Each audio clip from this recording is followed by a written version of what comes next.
Hi, y'all. Welcome back to another session of Longhorns for a Culturally Competent Campus. We're going to jump right in because last time I went over time. So we're going to keep this brief. Today we're going to talk a little bit about conflict styles.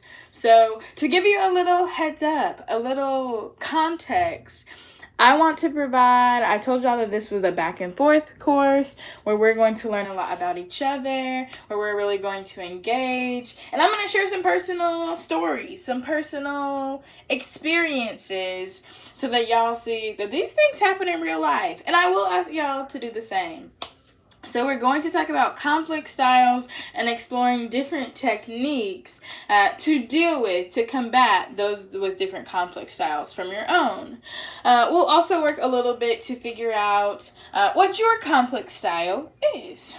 All right, so I want to start off first with a BuzzFeed quiz. This will help you sort of determine what your conflict style is in a fun way.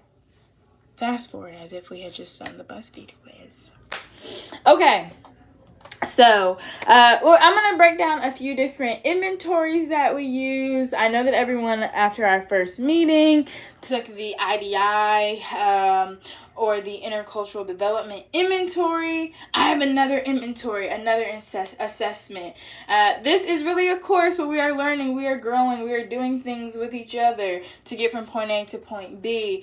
But we have to figure out where we are. We have to figure out what we're working with. So we're going to use the Intercultural Conflict Style Inventory.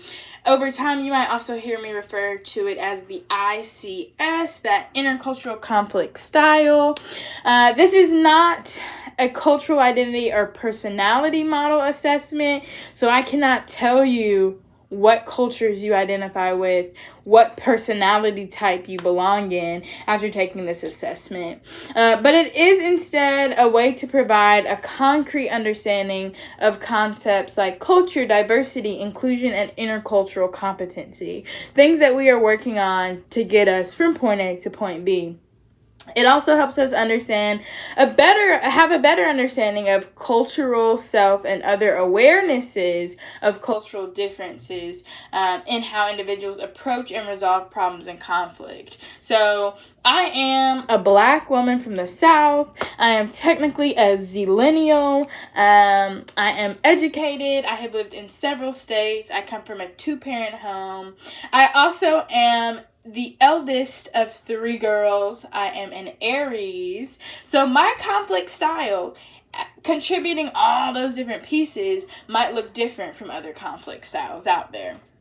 And I'm telling you for certain it will. So after taking that quiz and after taking this inventory, your responses you should have responded in terms of how you generally prefer to deal with disagreement. None of this is going to be a right answer, wrong answer situation. I want to know who you are and how you operate. You should not respond in terms of how you think you should resolve a conflict. Tell me how you would resolve a conflict. It might ask questions saying, like, if you had a conflict with a roommate or a sibling, would you wait and take a deep breath, or would you swing the door open and say your piece? I want you to be authentic in answering this inventory. And you should respond in terms of how you would involve conflicts or disagreements if there were no negative consequences. So if you could do and say anything and not get in trouble for it, how would you react? So when we're taking this inventory, that's where I want your mind to be. That will be your homework tonight. That is what you're going to go over. So I really want you to use it in that mindset. Remember these things. It is also outlined before you actually walk into the assessment. Once you get your results, they should provide you with a clear picture of your own approach for resolving disagreements or conflicts and solving problems. It should sort of provide a profile of your core or default style. So you will get your conflict style at the end of this assessment. It will answer that question and let you know where you fall, what area, what umbrellas you fall under, and maybe how you operate. Of course, you can determine if you identify closely or not so much with that, but that will give us some understanding of maybe how you would operate in a conflicting situation. Okay, so problems and conflicts occur within all cultural groups. We know that for sure. There have been wars everywhere. Since the dawn of time, there have been conflicts, okay? Somebody created fire and it wasn't given enough spark. There was something to fuss about. So they're all in cultural groups. Every cultural group has them, but they differ in two different ways. So there is direct and indirect expression of disagreements. There's also how emotionally expressive or restrained we are in expressing the emotion when being upset. So if I were to argue with one of my sisters, that is a person that I have known. I'm oldest, but I have known them their entire lives, and they have known me for most of mine. I can be quite direct with them. I can tell them, you made me mad, and this is the reason. And you see I use a lot of hands, and I make a lot of facial expressions, and I'm going to use words that I probably can't use in this class. But they are going to know, with my sisters, I will be expressive and direct and upfront and clear about the things that have upset me.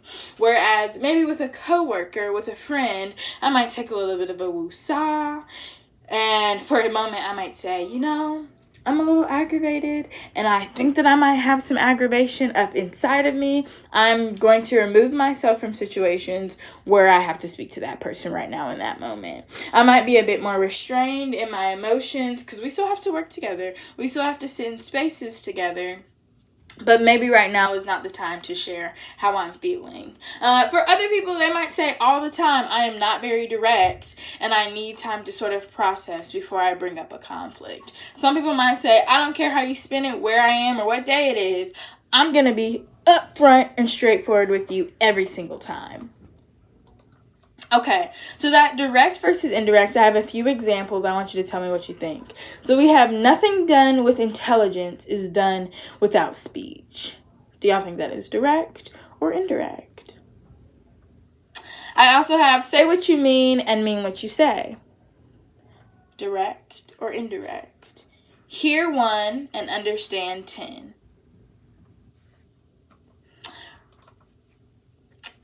So then we also have expressive versus restrained. The first to raise their voice loses the argument. Don't be hollering in here. You already lost. Silence produces peace, and peace produces safety. What is nearest the heart is nearest the mouth. So think about some of these y'all are doing awesome in answering these questions. Already you're sort of getting the idea of what direct versus indirect is, what expressive versus restrained are. Good job. Okay. So we're talking about this inventory. Once you take the inventory, you'll be broken down into 4 main sections. Discussion style, where you want to have it back and forth. Let's talk about it. Let's resolve the issue.